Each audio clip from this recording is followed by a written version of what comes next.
लाल की। हम लोग बार बार एक श्लोक पढ़ते हैं, किसी भी मंदिर में जाते हैं, कहीं पर पूजा करते हैं, भगवान के पास जब जाते तो एक श्लोक कहते हैं, लेकिन कहते क्या है, सत्य नहीं कहते हैं। वो हम लोग भगवान के आगे पेवर झूठ बोल देते हैं। क्या कहते हैं? त्वमेव माता च पिता त्वमेव, सब लोग कहते होंगे, त्वमेव बंधुश्च सखा त्वमेव, त्वमेव विद्या द्रविणं त्वमेव, त्वमेव सर्वं मम देव देव। सच कहते हो या झूठ? बोलो। सब झूठ। हम भी कहते, आप भी कहते। एक ये भी कह देते हैं, तन मन धन सब है तेरा, स्वामी सब कुछ है तेरा, तेरा तुझको अर्पण। और जब धन देने की बात आ जाए भगवान को तो फिर धन मेरा, वो धन तेरा नहीं। तो कहते हैं तुमेव माता, हे जगत माता, हमारी माता तो तुम हो।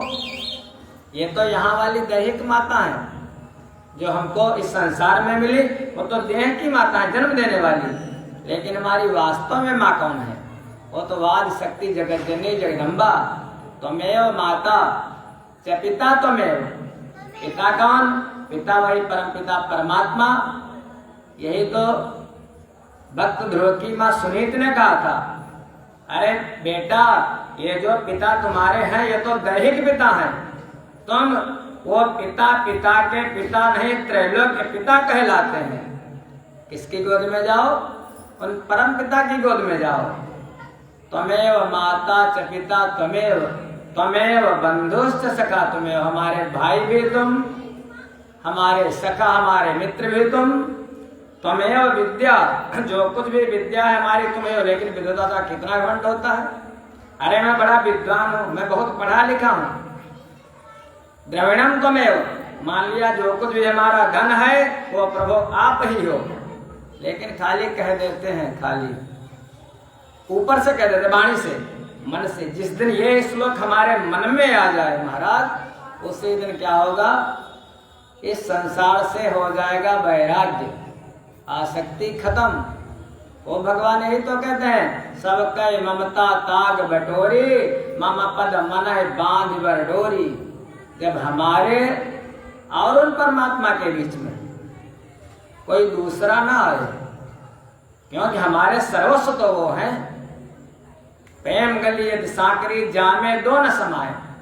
आप कहीं अकेले में हो, कभी कहीं स्टेशन पर बाहर गए, बहुत दूर, मान लिया दिल्ली गए या मुंबई गए, अरे ज्यादा दूर नहीं गए, लखनऊ ही चले गए, बरेली चले गए, अकेले हो, बिल्कुल कोई आपके पास नहीं है।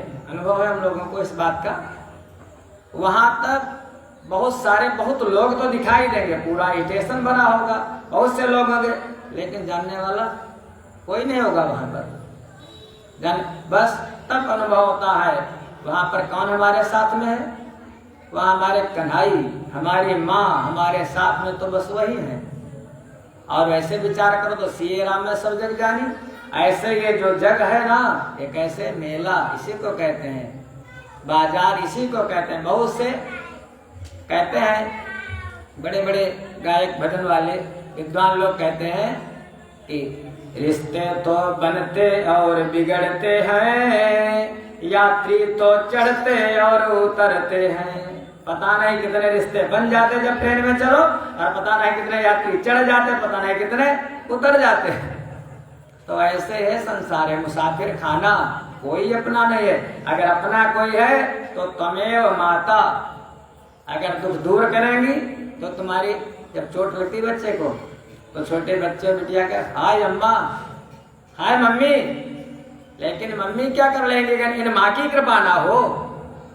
कितना भी रोग हो कठिन, अगर इन माँ की कृपा ना हो तो तुम्हारी माँ कुछ नहीं कर पाएगी। बेटे मर जाते, बेटियां मर जाती, माता पिता कुछ नहीं कर पाते। लेकिन अगर जगत माता की कृपा हो जाए तो फिर रोगान शेषान पहंसि तुष्टा रुष्टा तु कामान सकलान भीष्टान त्वामाश्रितानां न विपन्नराणां त्वामाश्रिताय श्रयतां प्रयान्ति। उनकी कृपा से सारे रोग खत्म हो जाते हैं और अगर उनकी अनुकृपा हो जाए तो सारे रोग जीव को जकड़ लेते हैं। यह बहुत प्रभावी श्लोक है। कभी भी घर में महाराज इसके नाम से 2 आहुतियां जरूर डालो, एक ये वाला और एक कौन दूसरा एक और है। सप्तशती की बिल्कुल क्या है क्रीम, जिसको मक्खर कहते हैं। सर्वा बाधा प्रशमनम त्रैलोक्यस्याखिलेश्वरी एवमेव त्वया कार्य मस्म वैरि विनाशनम। ओ सर्वा बाधा प्रशमनम, सारी विघ्न बाधा हमारी खत्म करो माँ। ऐसी माँ जगदम्बा को बारंबार नमन करते हुए 2 बार उन्हीं का नाम, उन्हीं का चिंतन और बाद में उन्हीं की ये कथा, उन्हीं का गुणानुवाद। दुर्गति नाशिनी दुर्गा जय जय, काल विनाशिनी काली जय जय। दुर्गति नाशिनी दुर्गा जय जय, काल विनाशिनी काली जय जय। दुर्गति नाशिनी दुर्गा जय जय, काल विनाशिनी काली जय जय। दुर्गति नाशिनी दुर्गा जय जय, काल विनाशिनी काली जय जय। कुमार माँ ब्रह्माणी जय जय, राधा सीता रुक्मिणी जय जय। कुमार माँ ब्रह्माणी जय जय, राधा सीता रुक्मिणी जय जय। कुमार माँ ब्रह्माणी जय जय, राधा सीता रुक्मिणी जय जय। कुमार माँ ब्रह्माणी जय जय, राधा सीता रुक्मिणी जय जय। सांब सदा शिव सांब सदा शिव, सांब सदा शिव जय शंकर। सांब सदा शिव, सांब सदा शिव, सांब सदा शिव जय शंकर। सांब सदा शिव सांब सदा शिव, सांब सदा शिव जय शंकर। सांब सदा शिव, सांब सदा शिव, सांब सदा शिव जय शंकर। दुर्गति नाशिनी दुर्गा जय जय, काल विनाशिनी काली जय जय। दुर्गति नाशिनी दुर्गा जय जय, काल विनाशिनी काली जय जय। कुमार माँ ब्रह्माणी जय जय, राधा सीता रुक्मिणी जय जय। कुमार माँ ब्रह्माणी जय जय, राधा सीता रुक्मिणी जय जय। प्रेम से बोलो आज जगदम्बा मैया की। परम पवित्र स्थान है तपोभूमि नैमिष। कथा सुना रहे हैं सूत जी। सुना 88,000 ऋषि। सूत जी कहने लगे, हे ऋषियों, हमारे गुरुदेव व्यास जी के मन में कामना आई। कामना क्या आई? जैसे गौरैया पक्षी को देखा, उसके बच्चों को देखा तो मन में आया बिना पुत्र के तो गृहस्थी बेकार है। हमारे भी पुत्र होता, लेकिन बिना पत्नी के पुत्र कैसे होगा? ये विचार करके भगवान भोले बाबा का तप किया। भोले बाबा ने कहा, जाओ व्यास, तुम्हारे पुत्र होगा। एक दिन की बात, व्यास भगवान अपने आश्रम पर यज्ञशाला में अग्नि प्रकट कर रहे थे, अग्नि मंथन कर रहे थे। अग्नि प्रकट करने के लिए, यज्ञ करने के लिए उसी समय उनकी दृष्टि अचानक गई। एक पेड़ था कोई ऐसे आम का, तो उस पर एक बैठी थी, एक अप्सरा दिखाई दी आकाश में। उस अप्सरा का नाम था घृताची, घृताची नाम की अप्सरा। उसको देख करके व्यास जी के मन में वासना जग गई और उसने सोचा अरे इतने महान व्यास जी, वो डर गई, थर थर कांपने लगी और उस अप्सरा ने अपना रूप बना लिया सुकी का, तोते का रूप बना लिया। व्यास जी ने महाराज देख करके जैसे व्यास जी का तेज जो था वो उसी अरण्य पर गिरा, वो उनका तेज अमोघ था। उसी से महाराज भगवान के शब्दावतार, प्रेम से बोलो सुखदेव भगवान की, सुखदेव भगवान का जन्म हुआ। अयोनिज पुत्र माने जाते हैं, मां से नहीं केवल पिता से महाराज सुखदेव जी का जन्म हुआ। अब तो प्रेम हो गया। उसी समय आकाश मार्ग से अंतरिक्षाद पातोरव्या दंडम कृष्णाजिनम शुभम कमंडल तथा दिव्या शुक्रस्यार्थे द्विजोत्तमः। तो भगवान के शब्दावतार है। आकाश मार्ग से दंड, कमंडल, कौपीन सब आकर के गिरे। सुखदेव जी ने धारण कर लिया उनको और बहुत जल्दी जल्दी और महाराज बड़े हो गए। 2 अष्टवर्षम सुकुमार पादम, अवस्था है 16 साल की, 16 साल के हो गए देखते देखते। 2 अष्टवर्षम, 8 दूनी 16। सुकुमार पादम, बहुत सुंदर है, लंबी लंबी जटाएं, बहुत सुंदर मुखमंडल। और वहीं से पिताजी से कहने, पिताजी ने उनका महाराज यज्ञोपवीत किया, उपनयन किया, यज्ञोपवीत संस्कार किया।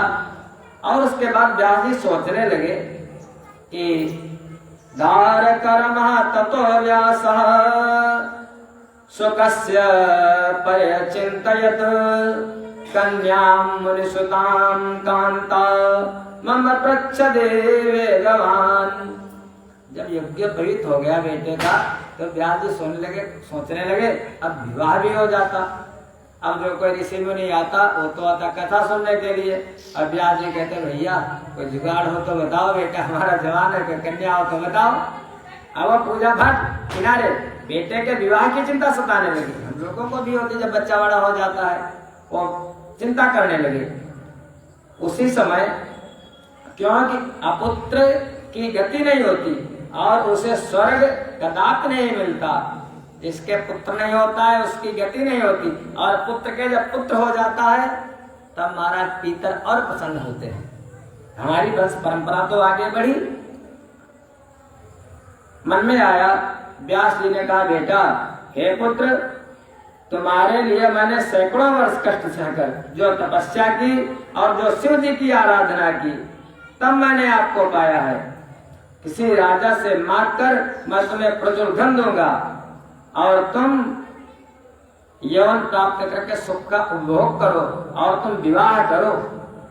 सुखदेव जी ने कहा नहीं पिताजी, अरे विवाह, अरे ये तो बहुत बड़ा बंधन है, मैं विवाह का कुछ नहीं करूंगा। किम सुखम मानुषो लोके ब्रूहि तात निरामयम। हे पिताजी, हे महाभाग, स्त्री पा करके मैं तो उसी के वश में हो जाऊंगा। तब भला आप ही बताइए, परतंत्र होकर और विशेषता स्त्री के वश में रहकर मैं कौन सा सुख पा सकूंगा। और हम दुनिया वाले सोचते हैं स्त्री ही सुख की खान है, लेकिन सुखदेव जी और विद्वानों का मत है स्त्री पा करके महाराज और कष्ट ही होगा। पहले तो बात, विवाह जब तक होता नहीं तो ऐसा लड्डू फूटता विवाह हो। और जब विवाह ऐसा लड्डू है महाराज जो नहीं खाता वो पछताता तो है, विवाह नहीं हुआ। जिस किसी का न हुआ उससे देखो, पूछो जा करके। और जब विवाह हो जाता, खा लेता है तो बहुत पछताता है फिर महाराज। फिर विवाह के बाद अगर बच्चा 2-4 साल बीत गए, बेटा नहीं हो तब भी दुख। अरे बेटा अगर हो गया महाराज, कुपुत्र हो गया तो भी दुख, और अगर सत्पुत्र हो गया तो उसकी भी चिंता, उससे भी आसक्ति लग जाती है। धीरे धीरे वो एक बंधन से धीरे धीरे बंधन बढ़ते जाते हैं। बार बार कहने लगे लौह या काष्ठ के फंदे से जकड़ा हुआ पुरुष छूट जाता है पिताजी, लेकिन पुत्र कलत्र के बंधन में फंसा हुआ बेटा से तो मोह होता है। लेकिन बेटे के जब बेटा हो जाता है, अरे तुम्हारा बेटा था ठीक है, तुमने किया उसके साथ में, लेकिन पोता को जो बाबा गोद में लेता है, अरे वो बेटा भूल जाता पोते के आगे। बाबा जी को पोता जितना प्रिय होता है और पोते को बाबा, बाबा दादी अपने बच्चे के बच्चे को वो बिगाड़ दो, जैसे पिता मारता बाबा दादी यार ना छूना मत। कहते हैं सूद से ब्याज ज्यादा प्यारा होता है। तो सूद पड़ा ना कोई बात नहीं, ब्याज चाहिए, तो पोता से बड़ा प्रेम होता है। अरे महाराज धीरे धीरे, लेकिन होना क्या थे 50 वर्ष के बाद, ये शास्त्र कहता है 55 वर्ष के बाद बड़े बड़े राजा लोग हुए। हमारे जो पूर्वज हैं मनु महाराज, हो न विषय विराग बसत भवन भा चौथपन राजा हैं। पूरे उस समय अखिल कोटि ज्ञान पूरी पृथ्वी के सम्राट मनु महाराज, हम लोगों की जड़। और उनको जब वैराग्य नहीं हो रहा है, भवन बसत भा चौथपन, बच्चे हो गए, पोते हो गए, हृदय बहुत दुख लाग, तब दुख हुआ जन्म गयो हरि भगत बिनु। घर में अगर भजन करना होता, राजा हैं, अयोध्या के सम्राट हैं, तो घर में रह करके भजन कर लेते। मन से नहीं दिया है वो मनु महाराज ने अपने बेटे उत्तानपाद को मन से राजगद्दी नहीं दिए। बरबस राज सुतहिंद्र पदीना, मन तो नहीं है लेकिन जबरदस्ती करके बेटे को राज दे दिया। और नारी समेत गवन बन की ना, घर में कहा बनना है कुछ तो बन जाइए चौथे पन में। और हम लोगों की कमी यही है सबसे बड़ी महाराज, क्योंकि धीरे धीरे एक दिन हमारे 4 हैं, जैसे पुरुषार्थ धर्म अर्थ काम और मोक्ष, ऐसे 4 और हैं हमारे आश्रम। कौन? ब्रह्मचर्य, गृहस्थ, वानप्रस्थ और संन्यास। यज्ञोपवीत हो गया, उसके बाद में ब्रह्मचर्य, तो एक साथ में टीका देने वो सब करते खर्चा बचा लेते हैं। लेकिन ब्राह्मण का 8 वर्ष की अवस्था में, क्षत्रिय का 9 वर्ष की, वैश्य का 11 वर्ष की। तो यज्ञोपवीत के बाद ब्रह्मचर्य, और ब्रह्मचर्य के बाद गृहस्थ, और गृहस्थ के बाद वानप्रस्थ। बहुत दिनों तक मैंने सुख भोग लिया। और वानप्रस्थ के बाद 70 वर्ष की, पहली बार जीवित नहीं रहते इतने दिन, 70 वर्ष के बाद संन्यास तो ले लेना ही चाहिए। फिर जो अब उसकी सदगति होती है जब संन्यास, क्योंकि हमने अगर दुकान खोली है, सत्संग शुरू किया है, तो सत्संग एक बार समापन भी होगा इसका। अगर दुकान खुल गई तो दुकान बंद भी होगी, अगर प्रातः काल हुआ तो सायंकाल भी होगा। ऐसे ही महाराज, अगर आपने यज्ञोपवीत को पहना है तो उतारना इसको नहीं। एक दिन इस यज्ञोपवीत को जो मंत्रों के द्वारा को पहनाया गया, तो मंत्रों के द्वारा ही उतार भी देना है। उतार देना मैंने संन्यास ले लेना। अब जब संन्यास ले लिया तो फिर परम पिता उसको कहते हैं ब्रह्मनिष्ठ। वो क्या हुआ? उनकी सद्गति हो गई, ब्रह्मनिष्ठ, ब्रह्मलीन हो गए वो। और अगर अपने गृहस्थ में ही मर गए, घर में मर गए, सन्यासी को महाराज या तो जल समाधि या तो पृथ्वी में समाधि दी जाती है। हम लोगों को गृहस्थों को क्या होता है? जला दिया जाता है। तो वो जो गृहस्थ है वो पितर बनते हैं। पितर बन करके उनके लिए भी क्या, थोड़े दिन पहले उनके लिए होता तस्मै सुधानमा, तस्मै सुधानमा, तस्मै सुधानमा। और देवताओं के लिए स्वाहा, देवताओं के लिए स्वाहा और पितरों के लिए सुधा।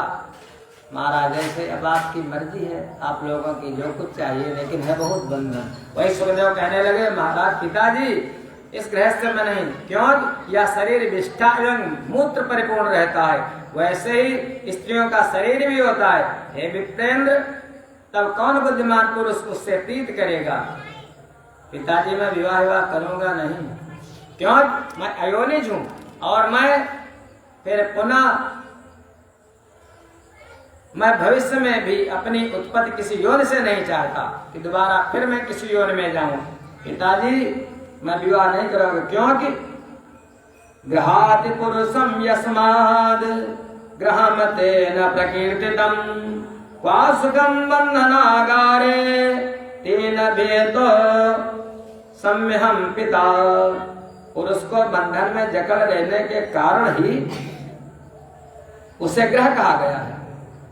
जब मनुष्य को बंधन में जकड़ लेता है ग्रह, और इसी को आया है ग्राम अंधकोपम भागवत में, अंधा कुआं।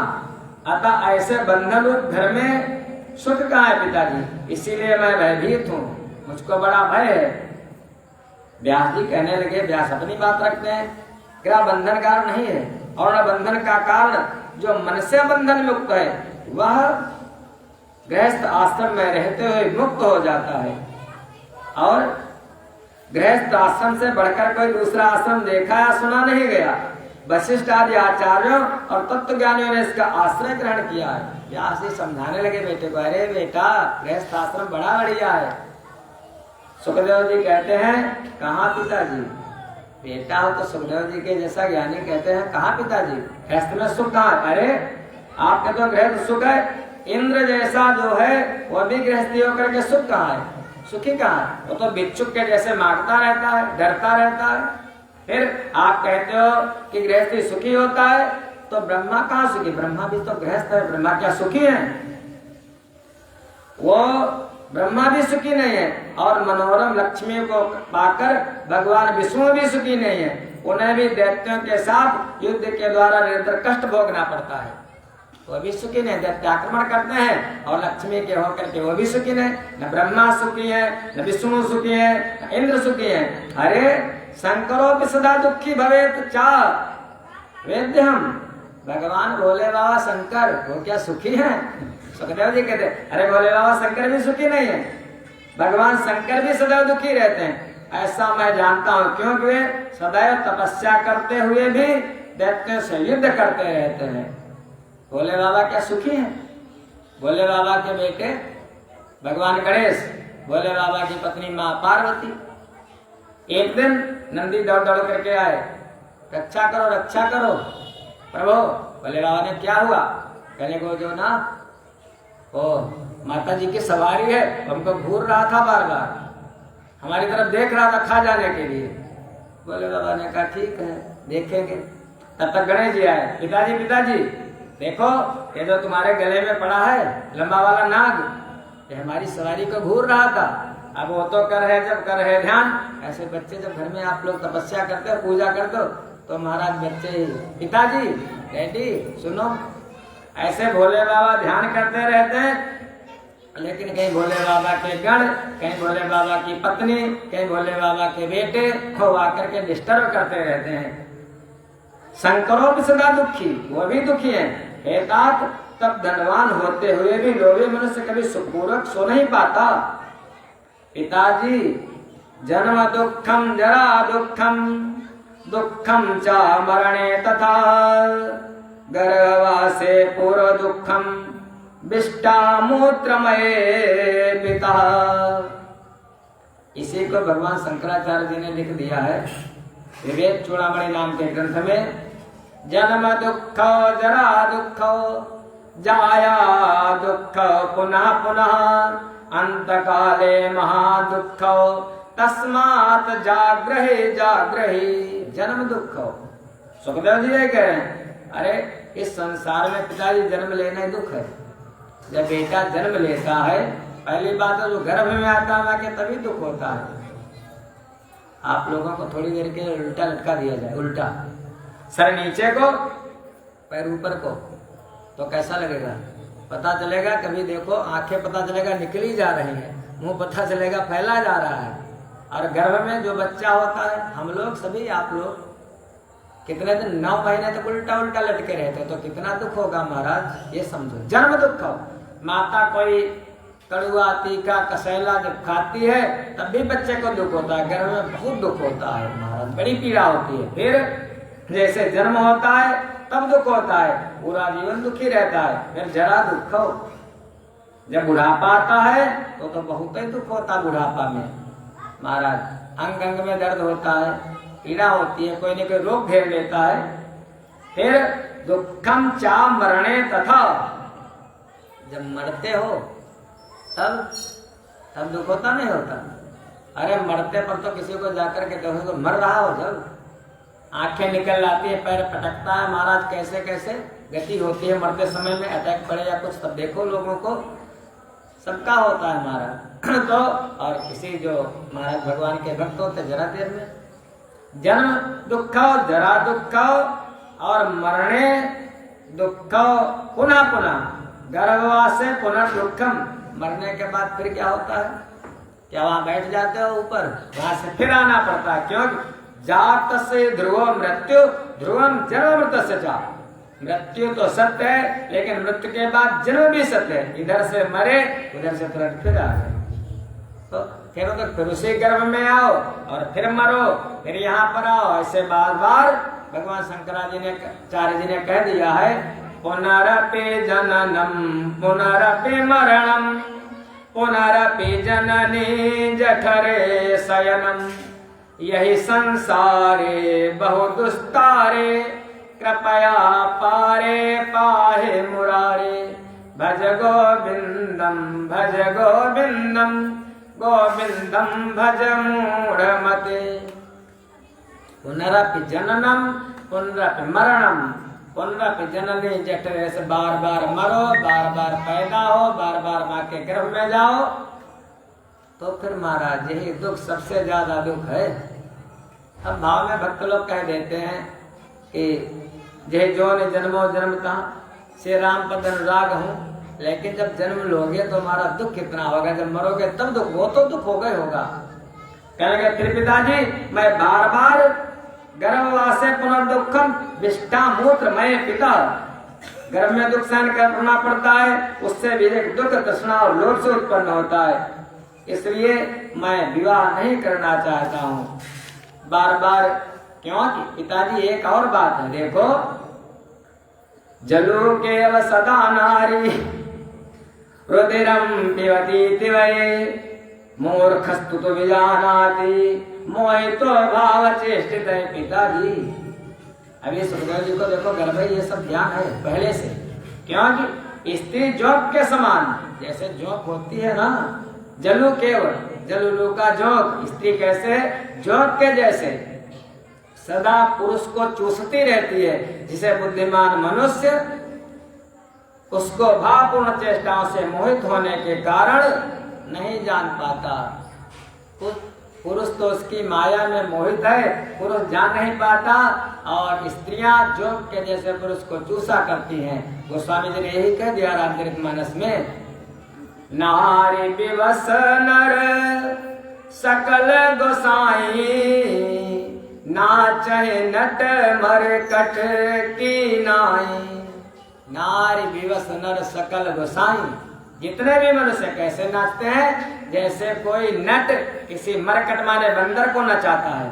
बाजीगर लोग क्या जैसे बंदर को नचाए, ऐसे माताएं, ऐसे स्त्रियां अपने पुरुषों पतियों को ऐसे नचाया करती हैं। स्त्री अपने संसर्ग से उसके तेज का तथा अपनी वचन चातुर्य से उसके संपूर्ण धन का और मन का इस प्रकार सर्वस्व का हरण कर लेती है। इससे बढ़कर दूसरा चोर कौन है?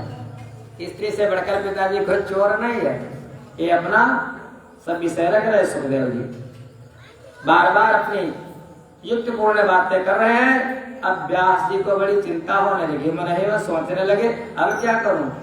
व्यास जी के नेत्रों से आंसू बहने लगे, अरे हमारा बेटा हमें लगता विवाह करेगा नहीं, क्योंकि देखो संत सबको अच्छे लगते हैं। अरे संतों के बिना पृथ्वी कैसे टिकेगी? संत सबको अच्छे, लेकिन ये कोई नहीं चाहता कि हमारे घर में हमारा कोई बेटा संत बन जाए। ये कोई नहीं चाहता हमारा संत बनना, लेकिन अब बन गया हो, जबरदस्ती बन गया हो तो पहले से फिक्स, पहले से क्लियर है। कहने लगे व्यास जी, कहने लगे बेटा, हे महाभाग, हे बेटा, तुम मेरे द्वारा रचित, मैंने वेदों को लिखा, शास्त्रों को लिखा, और मैंने मया भागवतम कृतम, मैंने श्रीमद् देवी भागवत महापुराण को लिखा है, तुम उसको पढ़ो।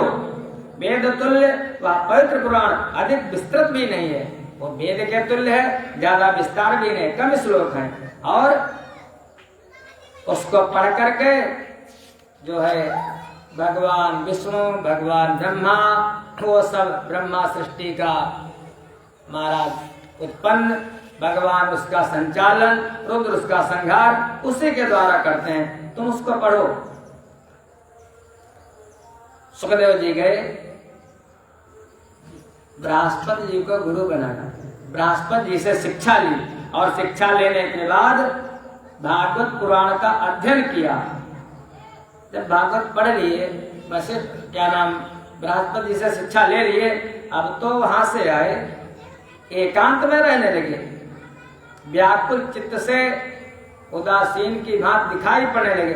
न वे अधिक भोजन करते हैं और न अधिक बोलते हैं, उपवास ज्यादा रखते हैं। अब ये देख करके सुखदेव जी को फिर क्या नाम, व्यास जी को ऐसा देख करके चिंताविष्टम सुखम दृष्ट्वा व्यासः प्रासुतं प्रति किं पुत्र चिंतये नित्यम कस्माद् ब्रोसि मानद।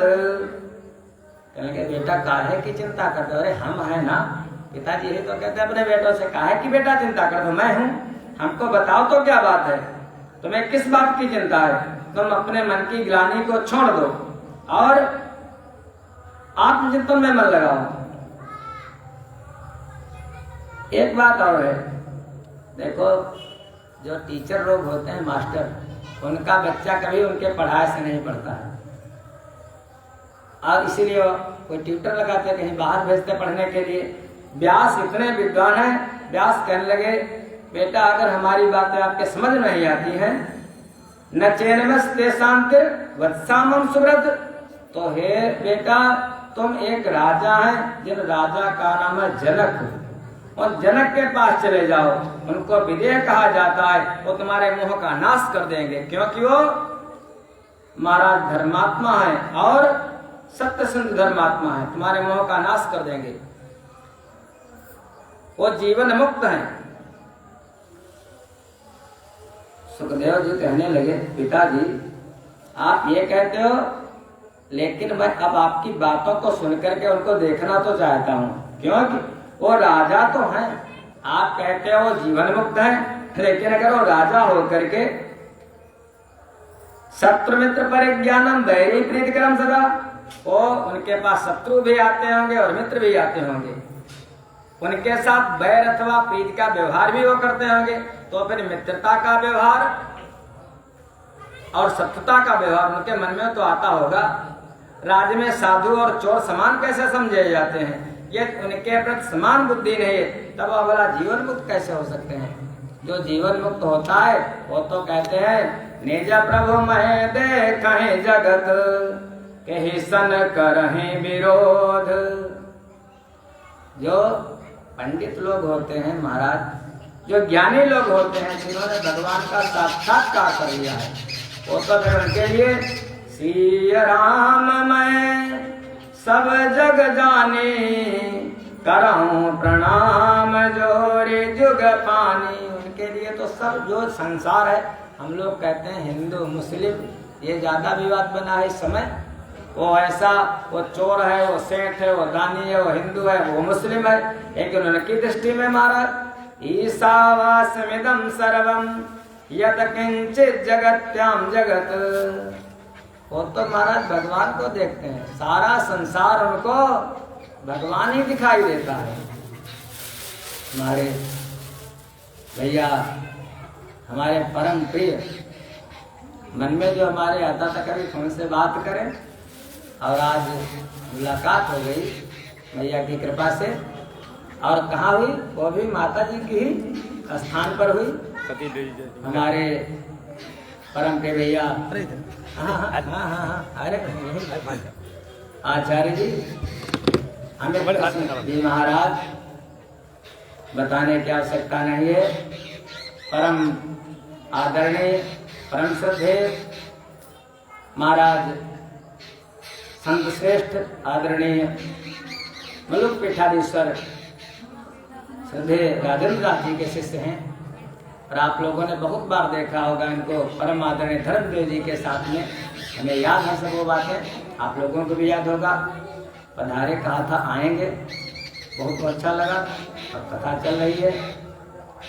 वैसे ये मर्यादा तो खैर नहीं कहती है, लेकिन जहाँ पर प्रेम होता है ना, वहाँ पर ये शास्त्र है। देखो देवी भागवत महापुराण, थोड़ी देर के लिए बताया था मनोज भैया ने, थोड़ी देर के लिए आएंगे। तो जहाँ पर प्रेम होता है वहाँ पर मर्यादा का लोप हो जाएगा। प्रेमणी मर्यादा नास्ति। ऐसे कथा को बीच में विराम नहीं लगाना चाहिए। लेकिन अब हम चाहते हैं कि 2 मिनट अपना चलने दीजिए लोग हैं तो कुछ अपना 2 मिनट का समय। देखो वक्ता का इनका आदर, इनको चाय पिलाओ, इनको भोजन कराओ, इनको कितना भी अच्छे अच्छे लड्डू कर दे, ये प्रसन्न नहीं हो गया महाराज। इनको बस क्या चाहिए, अगर ये दे दिया महाराज, हम लोगों का यही है, बस माइक दे दिया परम प्रसन्न महाराज। तो ये हम उनकी बात महाराज जो अपना थोड़ा आप लोगों को बोलो जगत जननी परावा भगवती मैया की।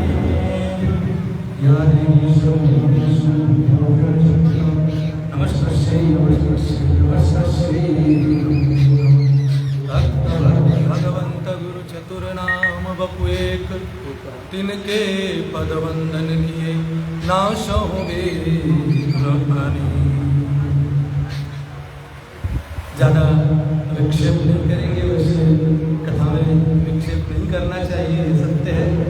लेकिन आपने बताया ना, शास्त्र की भी मर्यादा है। जब कोई उसी लाइन का व्यक्तित्व भगवत चर्चा करने वाला ही आ जाए तो फिर वो प्रसाद हमें भी प्राप्त करना चाहिए।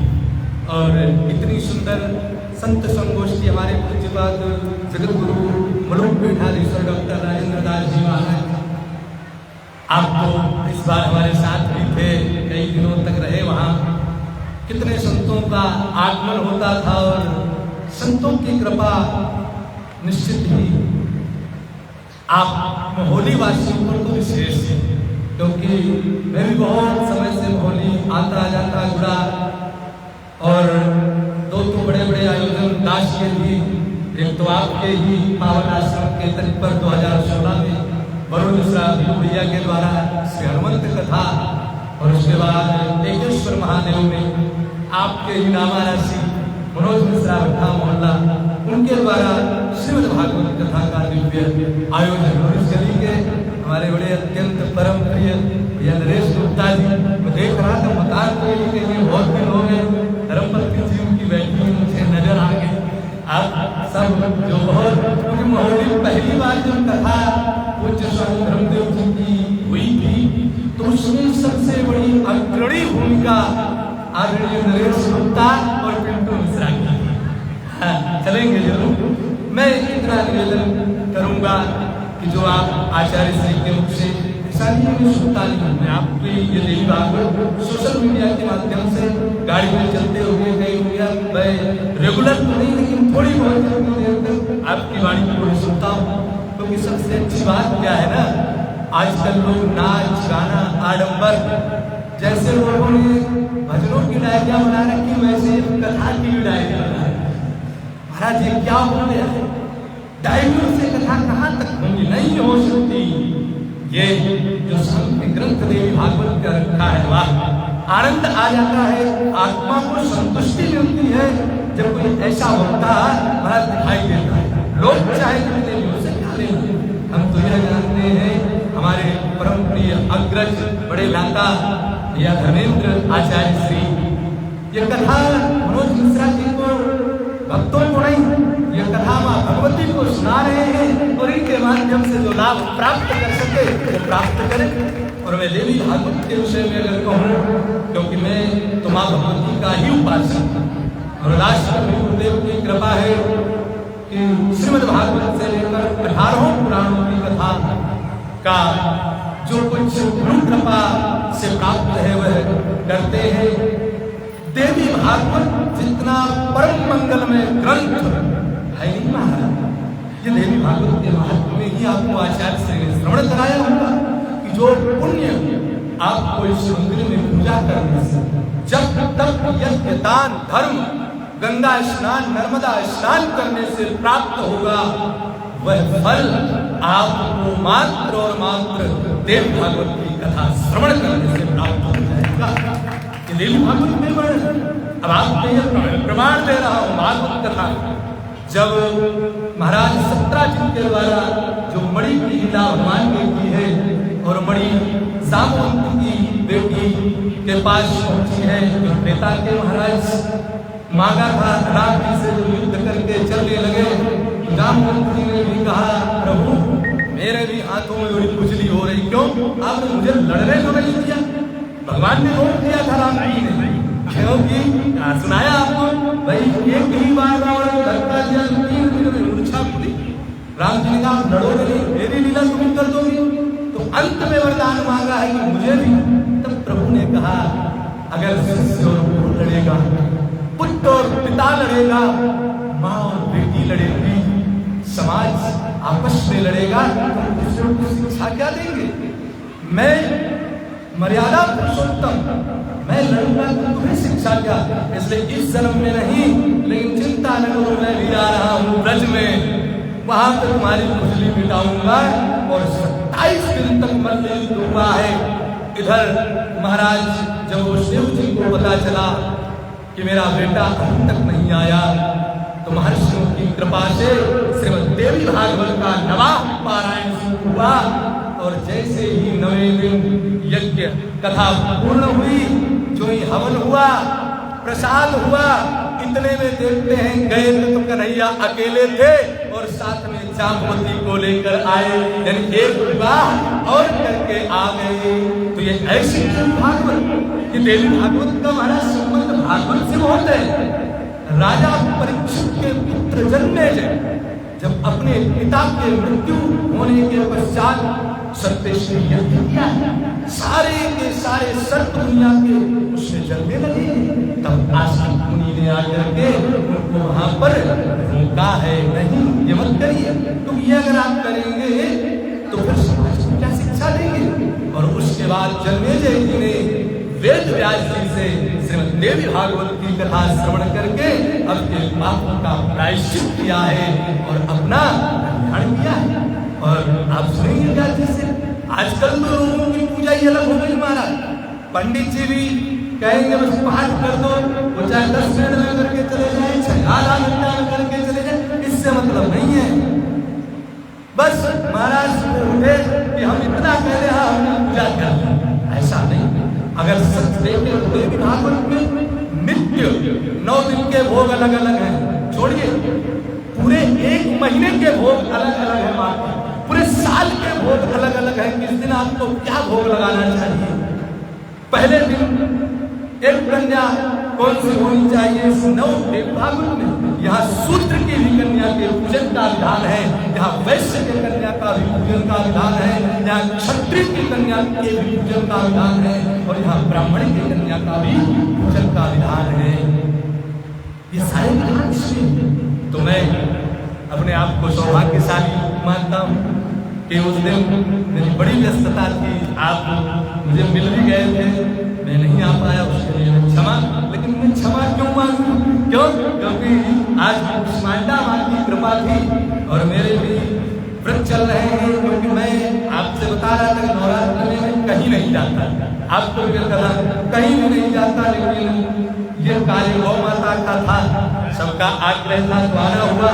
11 तारीख को शैलू भैया शोरूम का उद्घाटन कर रहे थे, इसी वजह से मैंने नवरात्र नैमिष में की, मैं नैमिष में ही निवास कर रहा हूँ। और मैंने कहा करूँ 15 अक्टूबर से फरुखाबाद में कथा है और वहाँ तो नहीं पहुँचेंगे, लेकिन हम आप सबको और पूज्याचार्य को भी आमंत्रित करते हैं। 8 नवंबर से 15 नवंबर अंगरासी परसेटी के पास हमारे डॉक्टर रामकृष्ण मिश्र सीतापुर पूर्व डिस्ट्रिक्ट प्रभारी जिला अस्पताल, चंद्रमौली मिश्र के पूज्य पिताजी प्रोफेसर यूनिवर्सिटी रहे, उन्हीं के परिवार के द्वारा दिव्य आयोजन परसेटी ब्लॉक अंगरासी में उनके निज निवास पर है। आप सब तो आ सके, मेरा सादर आमंत्रण है। कथा का समय वहाँ 1 से 4, जो न आ सके वो यूट्यूब के माध्यम से आचार्य अमित कृष्ण यूट्यूब चैनल के माध्यम से उसका आनंद ले। ज्यादा कुछ न कहते हुए माँ को प्रणाम करते हुए आचार्य श्री को मैं दंडवत प्रणाम करता हूँ। और इस कथा में तो थोड़ा सा विषय तो हमने आगे कर दिया, लेकिन माँ भगवती के दर्शन शायद मेरे सौभाग्य में आज थे।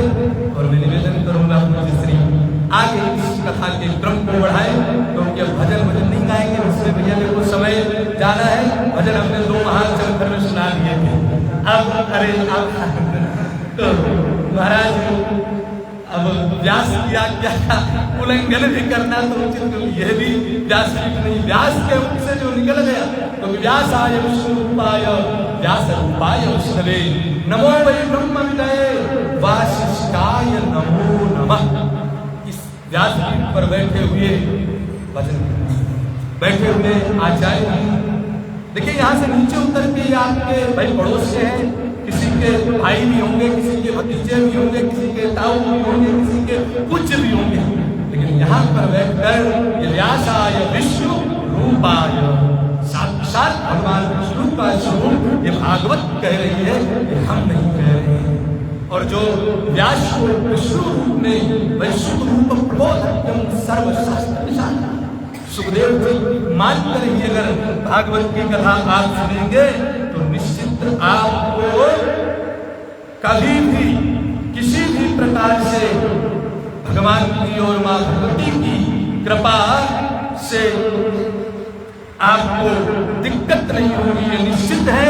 और मां भगवती के श्री चरणों में आओ एक सुंदर भाव हम सब समर्पित करते हैं, उसके उपरांत पूज्य श्री के श्री चरणों में चलेंगे कि मन हो जा दीवाना रे मैया जी के चरणों में, मन हो जा दीवाना रे श्री मैया जी के चरणों में, तेरी लेगी खबरिया रे काहू दिन पल भर में, तेरी लेगी खबरिया रे काहू दिन पल भर में। तुम देखो माँ के बिना तो भगवान की उत्पत्ति नहीं है, भगवान को भी अगर इस धरती पर आना पड़ेगा तो देवकी कौशल्या देवहूति जैसी माँ के गर्भ का सहारा लेना ही पड़ेगा। इसलिए यहाँ ये संतों के भाव है, क्योंकि पूज्य श्री विश्रवणनगर ने हमारी व्यासपीठ कोई अनर्गल महाराज भाव भी प्रस्तुत नहीं करती, क्योंकि हमारे उपदेश या तो पद होंगे या भजन जो होगा इसका सार होगा कि नारद ने छोड़ दिया बीड़ा बजाना, नारद ने छोड़ दिया बीड़ा बजाना, भोले बाबा ने छोड़ा कैलाश मैया जी के चरणों में, मन हो जा दीवाना रे श्री मैया जी के चरणों में, मन हो जा दीवाना रे श्री मैया जी के चरणों में। ब्रह्मा ने छोड़ दिया वेदों का पढ़ना, ब्रह्मा ने छोड़ दिया वेदों का पढ़ना, इंद्र ने छोड़ा सर्वान मैया जी के चरणों में, विष्णु ने छोड़ दिया वैकुंठ का रहना, विष्णु ने छोड़ दिया वैकुंठ का रहना, ऋषियों ने छोड़ा घरवार मैया जी के चरणों में, मन हो जा दीवाना रे श्री मैया जी के चरणों में। भक्तों ने छोड़ दिया दुनिया का वैभव, भगवान के लिए मनोज जी वैभव छोड़ के बाकी सेवा में ही तो लगे कि भक्तों ने छोड़ दिया दुनिया का वैभव, धर्मदेव ने छोड़ा संसार, ये हमारे महाराज जी की रचना है, धर्मदेव ने छोड़ा संसार मैया जी के चरणों में, मन हो जा दीवाना रे मैया जी के चरणों में।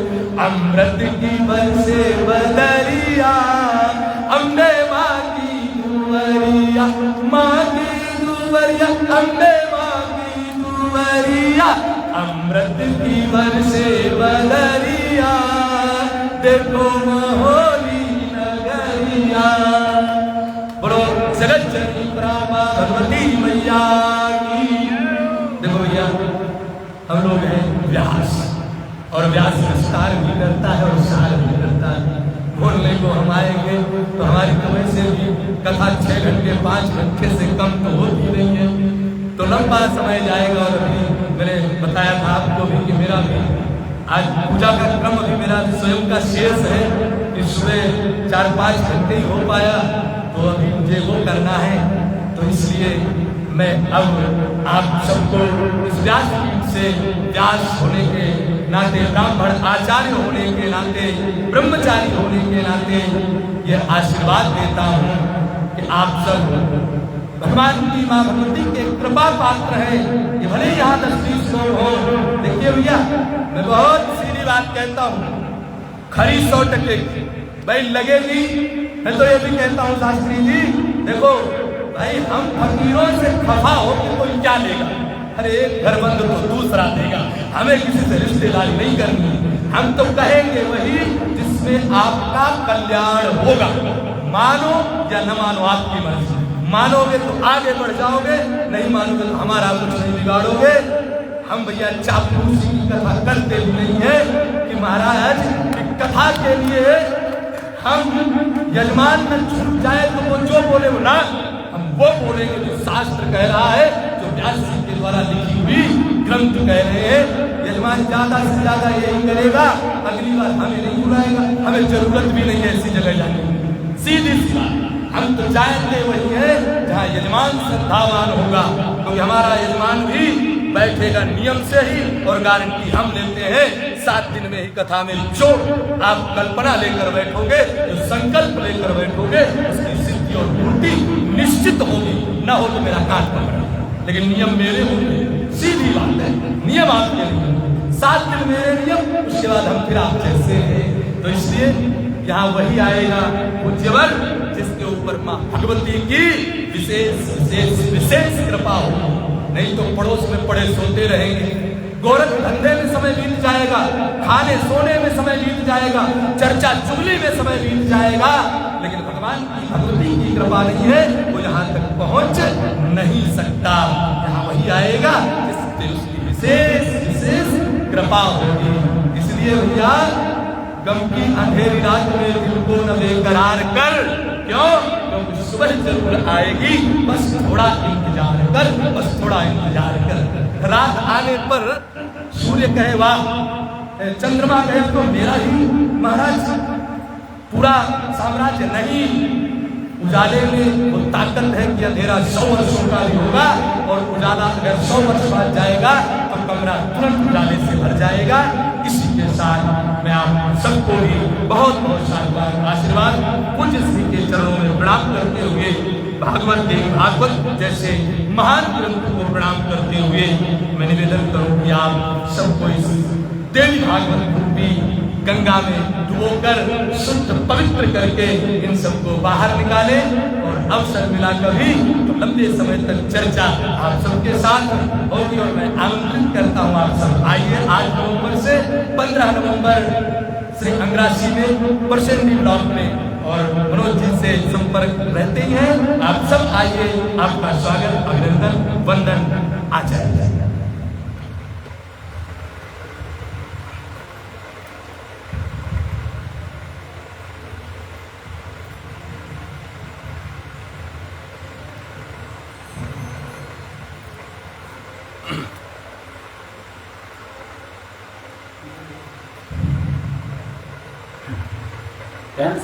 जगदम्बा मैया की जय।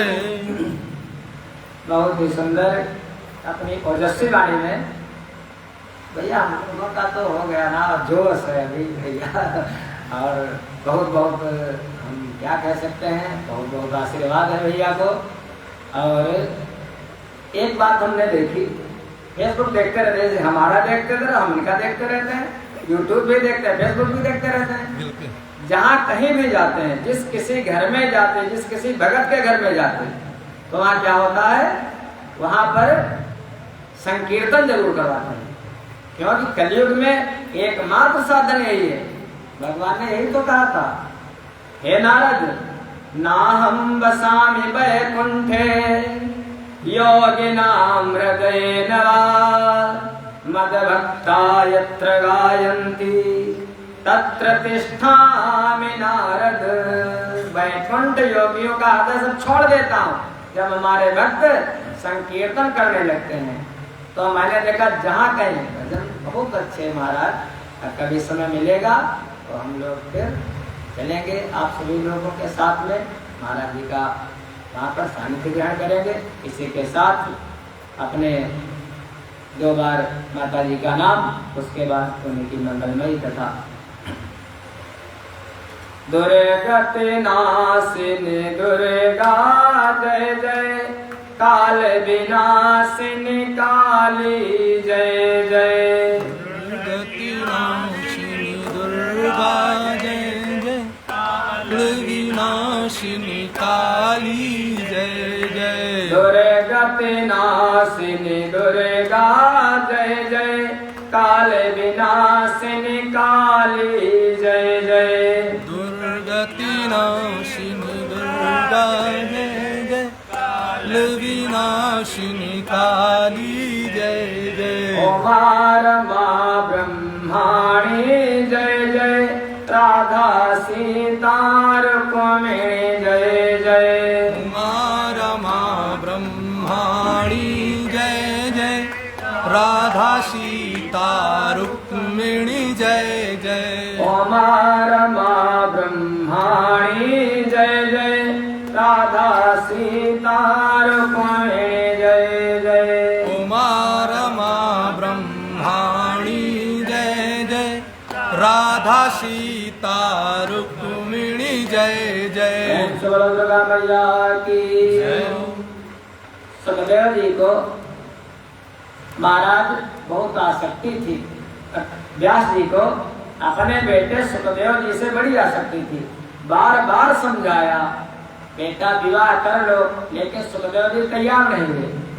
तो कहने लगे बृहस्पति से शिक्षा लो, बृहस्पति को गुरु बनाया। फिर कहने लगे हमारा लिखा हुआ देवी भागवत पुराण उसका चिंतन करो, उसको पढ़ो, उसको भी पढ़ लिया। लेकिन तब भी जब सुखदेव जी को शांति नहीं मिली, तब कहने लगे ऐसा करो अब महाराज जनक जी के पास चले जाओ, वो तुम्हारे जो ये चिंता है उसको चिंता को खत्म कर देंगे। तो उन्होंने पहले तो बात बहुत रखी है अपने सुखदेव जी ने, आप लोग अभी सुन चुके हैं। बाद में कहने लगे पिताजी बिना दंडम कथम राज्यम करोति जनकः किल, धर्मे न वर्तते लोको दंडश्चैन भवेत् यदि। राजा जनक दंड के बिना कैसे राज्य चलाते हैं, क्योंकि यदि दंड का भय प्रजाओं को न हो तो लोग धर्म का पालन नहीं करेंगे। तो मैं जरूर देखना चाहता हूँ पिताजी, वो सब कुछ भोग करते हुए भी वो विदेह कैसे कहे जाते हैं, वो वैराग्यवान कैसे हो सकते हैं, ये तो जरूर देखने जाऊंगा। वहां से सूत जी कहते हैं हे ऋषियों इत्युक्तासो विवादार्थम कृत्वा चैव प्रदक्षिणाम् चलितस्त सातीव धर्ममुक्तः सरो यथा। कोई भी अच्छा काम करने चलो, घर से कहीं भी जाओ तो सबसे पहले क्या काम करो, पहले तो भगवान से मिलो। जब भगवान को बता करके जाओगे प्रभु मैं बाहर जा रहा हूँ, सीतापुर जा रहा, लखनऊ जा रहा, दिल्ली जा रहा हूँ, तो महाराज आपको रास्ते में कोई भय नहीं होगा, कोई कष्ट नहीं होगा, और आप जैसे जाएंगे बिल्कुल वैसे ही, क्योंकि भगवान तो आपका आपका इंतजार कराएंगे, वैसे ही आएंगे। फिर आप अपने माता और पिता को प्रणाम करो, सबसे बड़ी बात है ये। क्योंकि जैसे महाराज कन्हई हमारे चले थे गोकुल से मथुरा की तरफ, तो अपनी माँ को प्रणाम किया था। जो अपने माता पिता को प्रणाम कर लेता है उसका सब कुछ सुधर जाता है। पिताजी को प्रणाम किया, प्रदक्षिणा की, और जैसे धनुष से निकला हुआ तीर ऐसे चल दिए। चलते चलते 1 वर्ष बीता, मेरू पर्वत को पार करके, और 2 वर्ष हिमालय को पार किया, और अपने पिताजी के आश्रम से 3 वर्ष के बाद जब ज्ञान प्राप्ति की इतनी इच्छा हो, इतनी महाराज उत्कट इच्छा हो, जैसे अभी किसी को जल में डुबोया जाए, कोई गुरु जी थे। गुरु जी से शिष्य ने कहा, गुरुदेव हमको भगवान से मिलना है, भगवान मिल जाएंगे? गुरु जी ने कहा बिल्कुल मिलेंगे, भगवान को मिलने देर कहाँ है। गुरु जी गए गंगा स्नान करने के लिए, शिष्य भी साथ में। अब शिष्य स्नान कर रहा था, गुरु जी ने थोड़ी देर के लिए दबा दिया जल के अंदर। अब उसने कहा गुरु जी क्या मार ही डालोगे? गुरु जी ने बाहर निकाला। कहने का कैसा लग रहा था? कहने के बस यही लग रहा था कितनी जल्दी बाहर आ जाऊं। गुरुदेव ने कहा बेटा जितना तुम्हारा मन ये हो रहा था बाहर आने के लिए, जब भगवान से मिलने की कितनी उत्कट इच्छा होगी तब वो भगवान मिलेंगे भैया। तो चलिए ज्ञान प्राप्ति की ऐसे ज्ञान नहीं मिलता। और बिना ज्ञान के हमारे गुरुदेव कहते हृदय ज्ञान मुक्ति, बिना ज्ञान के मुक्ति भी संभव नहीं है। क्योंकि आप कुछ भी कितने भी तीर्थ कर लो, आप कहते हैं भगवान शंकराचार्य जी, पुरुते गंगा सागरे गमनम व्रत परिवालय अथवा दानम ज्ञान विहीनः सर्वमतेन भजते न मुक्ति जन्म सतेन। पुरुते गंगा सागर गमनम, महाराज हरिद्वार से लगा करके गंगा सागर तक चले जाओ, व्रत परिपाले, कितने भी व्रत कर लो, एकादशी द्वादशी पूर्णिमा अमावस्या, अथवा दानम, कितना भी दान कर लो, लेकिन मुक्ति नहीं, स्वर्ग मिल जाएगा, मुक्ति नहीं मिलेगी। क्योंकि ज्ञान विहीना, जब तक आपने ज्ञान नहीं प्राप्त किया है महाराज, और वो ज्ञान हलवा नहीं है, बहुत कठिन। कहते ज्ञान पंथ कृपाण कई धारा, परत खगेश होए नहीं धारा। ज्ञान का मार्ग कैसा है? अस्तुरे की धार पर चलना ऐसा।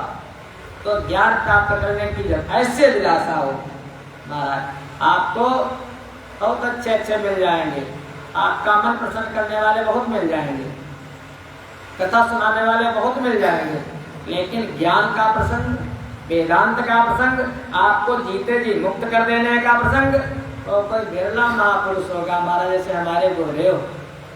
बस अगर और ज्ञान के बिना मुक्ति कभी नहीं हो, ज्ञान जीते जी जीवन मुक्त कर देता है। ऐसे ज्ञान को पाने के लिए सुखदेव जी और महाराज चल दिए।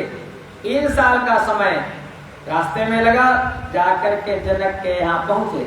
जब जनक के यहाँ पहुंचे तो वहां पर द्वारपाल खड़ा था। द्वारपाल ने पूछा, वहां जाकर के खड़े हो गए, नगर के बाहर जाकर स्थान की तरह खड़े हो गए और थोड़ी देर आश्चर्यचकित होकर हंसते हुए स्थित हो गए। बाहर जाकर के दरवाजे पर खड़े हुए और हंसने लगे, हंसते हंसते, और फिर एकदम शांत हो गए, कुछ बोले नहीं। जो द्वारपाल खड़ा था प्रतिहारी ने कहा, अरे ब्रूहि मोकोस्ति किम ब्रह्म किमर्थम त्वमिहागतः चलनम चा विना कार्यम भवेदिति मे मतिः। आप क्या गूंगे हो? ब्रूहि मोकोस्ति, क्या गूंगे हो? मैं आपसे पूछ रहा हूँ, क्या आप बहरे हो? आपको सुनाई नहीं देता है? बताओ आप किस कारण यहाँ पर आए हो? मैं कोई बिना प्रयोजन के कोई कहीं जाता नहीं, आपका क्या प्रयोजन है हमको बताइए। आप निश्चय ही तेजस्वी वेद का ब्राह्मण प्रतीत हो रहे हैं, इसलिए आप अपने कुल तथा प्रयोजन के विषय में मुझे बता दें और फिर आपको जहां जाना वहां चले जाएं। सुखदेव जी कहने लगे, जिस कार्य के लिए मैं यहाँ आया था वह तुम्हारे कथन मात्र से ही पूरा हो गया, क्योंकि मैं विदेह नगर देखने आया था, परंतु यहाँ पर तो प्रवेश ही दुर्लभ है। हमारे पिताजी ने बड़ी तारीफ की थी, वो ऐसा विदेह का नगर, लेकिन बारे विदेह का नगर, यहाँ तो घुसना ही मना है। और चोट की जो थोड़ा अहंकार और बड़ा, अच्छा मुझ अज्ञानी की यह भूल थी जो इतने पर्वतों को पार करके यहाँ आया राजा से मिलने के लिए। पिताजी के द्वारा मैं ठगा गया, हमारे पिताजी ने हमको घर से भेज दिया यहाँ पर, बस कोई बात नहीं। न तीर्थम न तो वेदोत्र यदर्थ में समा, यहाँ न कोई तीर्थ है न तो ज्ञान प्राप्ति होती है, जिसके लिए वह मेरा परिश्रम हुआ वह तो व्यर्थ ही चला गया। जनक का विदेह नाम सुनकर मैं यहाँ चला आया था, उनके नगर में तो प्रवेश करना ही निषिद्ध है। अरे जब ऐसी बात कहने लगे तो वो जो द्वारपाल था वो कहने लगा, हे विप्र, आपको जहां जाना हो वहां चले जाओ, लेकिन हमारे कुछ प्रश्न हैं। हे ब्राह्मण बालक, हमको उन प्रश्नों का उत्तर दो। तो बिहारी कहने लगा, और वो प्रश्न करता है, महाराज उसको लगा देखो ज्ञानी है, हमारा ये प्रश्न है। अब देखो जनक का द्वारपाल है, महाराज विदेह राज का, तो वो भी तो ज्ञानी होगा, ऐसा वैसा तो नहीं होगा।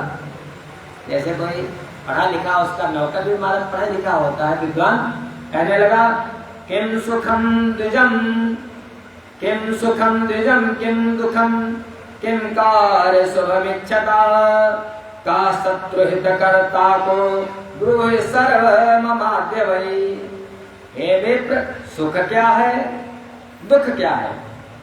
ये हमारा प्रश्न है। सुख क्या है और दुख क्या है?